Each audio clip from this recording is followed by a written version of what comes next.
새로운 세상을 여는 IoT, 사물인터넷. 사물인터넷은 사물들 간의 무선 인터넷을 이용하여 데이터를 주고 받아 데이터를 분석하고 처리하여 인간에게 도움을 주거나 유용하게 이용하는 도구를 제공하는 기술이다. 여기서 사물은 장비, 전자기기, 시계, 안경, 자동차, 드론, 로봇 등 모든 사물이 해당된다. 이와 같은 모든 사물의 센서와 무선 통신용 모듈을 내장화하여 서로 통신하고 연결시켜보다 나은 서비스를 얻는 기술이다.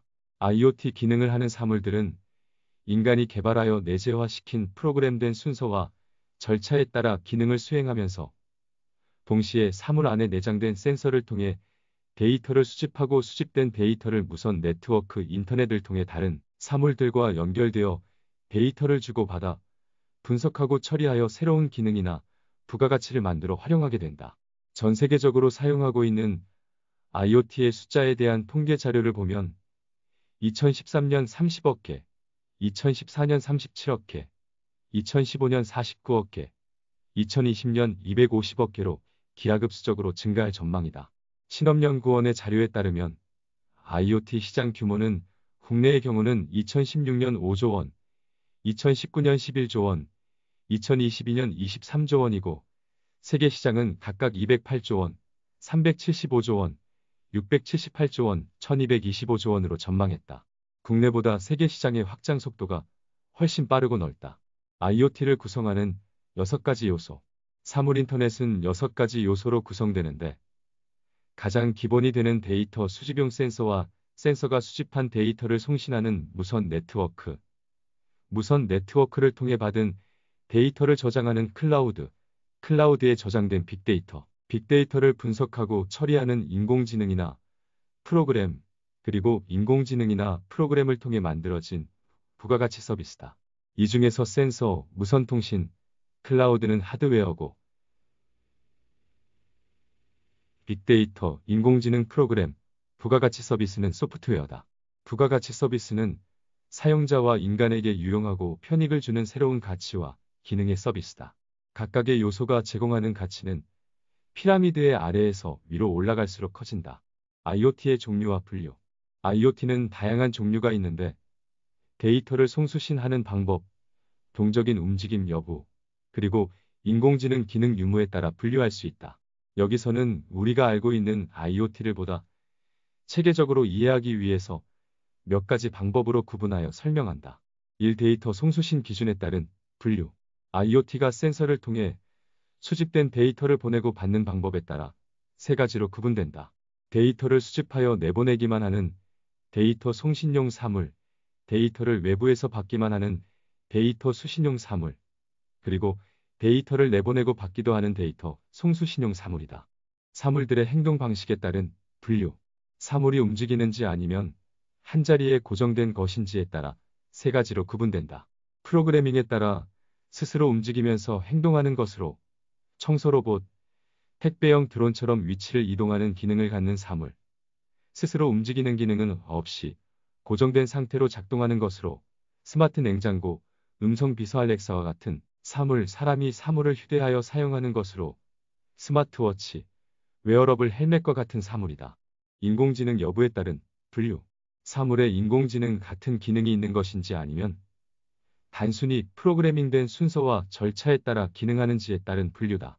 사물에 AI, 인공지능, 이 함께 내장된 것으로 인간이 프로그래밍한 대로 사물이 행동하는 게 아니고 사물 스스로 수집하는 데이터에 따라 분석하고 처리하여 새로운 임무를 결정하고 행동하는 것으로 영화에 나오는 터미네이터 같은 것으로 이것을 강한 IoT라고 부른다. 2번째는 사물에 AI는 없고 인간이 프로그래밍 한 지시 사항에 따라 수행하는 것으로 공장에서 부품을 생산하는 자동화된 로봇으로 이것을 약한 IoT라고 부른다. 사물의 지능화. ICT 기술이 발달할수록 사물은 점점 더 지능화되어 간다. 과거에는 단순한 부품이나 장비였던 사물에 AI가 접목되어 고도로 지능화된 사물들이 증가하여 미래의 IoT는 지금의 IoT와는 전혀 다른 기능과 힘을 가질 것이다.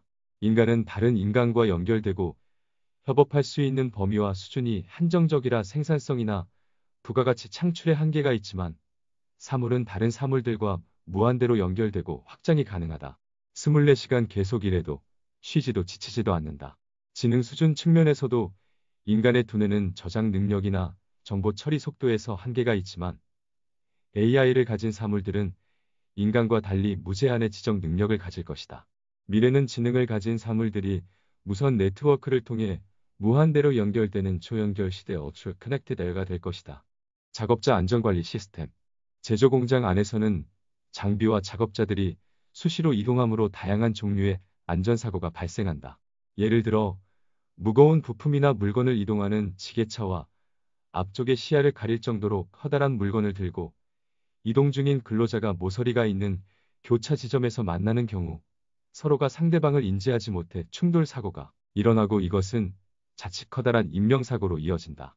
이런 사고를 방지하려면 서로가 상대방의 존재와 위치를 실시간으로 인식하여 일정 거리 이내로 가까워지는 경우 경고음을 주거나 멈추도록 하는 작업안전 관리 시스템 같은 기능을 필요로 한다. 이와 같이 안전사고 방지 기능을 구현하려면 지게차와 작업자가 사용하는 안전모의 위치를 확인하는 GPS와 무선 네트워크 기능을 부착하고 양쪽에서 전송되는 데이터를 분석하고 모니터링하여 서로 간의 거리를 측정하여 일정 거리 이내로 접근되면 양쪽의 경고음이나 신호를 전달하여 사고를 방지하면 된다. 이것은 비교적 단순하게 IoT를 활용하는 기술의 예다. 스마트홈 제어 시스템이란 집안의 조명, 냉난방, 환기 등을 자동으로 조절하고 무단 침입자를 감지하고 경고음을 알려준다. 예를 들어 집을 비우고 외출 중인데 지방에 사시는 부모님이 자식에게 놀라움을 주려고 사전 연락도 없이 불쑥집을 방문하는 경우 문 앞에서 초인종을 누르면 집에 사람이 없어 문을 열어줄 수 없다. 하지만 방문자가 초인종을 누르거나 문에 설치된 동작 감지 센서가 작동하면서 외출 중인 집주인의 스마트폰에 자동으로 연결되어 비디오를 통해 방문자를 식별하고 인사말과 같은 대화도 할 수 있고 잠긴 문의 자물쇠를 스마트폰에서 원격으로 해제하여 부모님이 집 안으로 들어갈 수 있다. 스마트 버스 및 주차관리 시스템. 공공버스를 이용하기 위해 버스 정류장에서 기다려본 경험이 있을 것이다. 과거에는 탑승하려는 버스의 현재 위치나 정류장에 도착하는 시간에 대한 정보가 없어 정류장에서 버스가 올 때까지 그냥 무작정 기다릴 수밖에 없었다. 일정한 배차 간격으로 운행되지만 교통 사정으로 지체되는 경우에도 왜 도착이 지연되는지 얼마나 더 기다려야 하는지 어떤 정보도 얻을 수 없었다. 하지만 모든 공용버스에 IoT 기기가 설치되어 차량의 현재 위치와 버스의 고유 식별번호가 무선 인터넷을 통해 각 정류장의 버스 운행 상황판으로 전달되어 어느 버스가 몇 분 후에 도착하는지 정확한 시간을 보여주어 이용자들이 편리하게 이동할 수 있다. 유명 도시 중심가는 항상 교통량이 많아 교통체증이 심하다. 그런데 교통체증보다 더 심각한 것은 주차 문제다. 공용 주차장이 있지만 항상 만원이고 가끔 공간이 비는 경우에도 어느 주차장이나 노상 주차장에 어디에 주차가 가능한지에 대한 정보를 모르기에 이러저리 돌거나 배회해야 한다. 이는 배기가스 배출 문제와 연료 낭비, 그리고 교통체증 유발 요인이 된다. 이런 문제를 해결하기 위해서 IoT 기술이 활용된다. 주차장의 바닥에 센서를 설치하면 차량이 주차된 상태인지 비어있는 상태인지 실시간으로 감지되어 빈 공간에 대한 정보를 얻어 주차 가능 대수와 위치 정보를 운전자들에게 공유한다. 운전자는 스마트폰에 앱을 설치하여 해당 지역에서 주차 가능한 공간과 위치를 확인하고 주차할 수 있어 빈 공간이 낭비되는 것을 막고 효율적인 주차관리 시스템 운영으로 국가나 정부, 운전자, 주차장 운영자 등이 다양한 이점을 얻을 수 있다. 지금까지 IoT가 무엇이고 이것의 미래가 어떻게 전개될 것이고 적용 사례들에 대해 설명했다.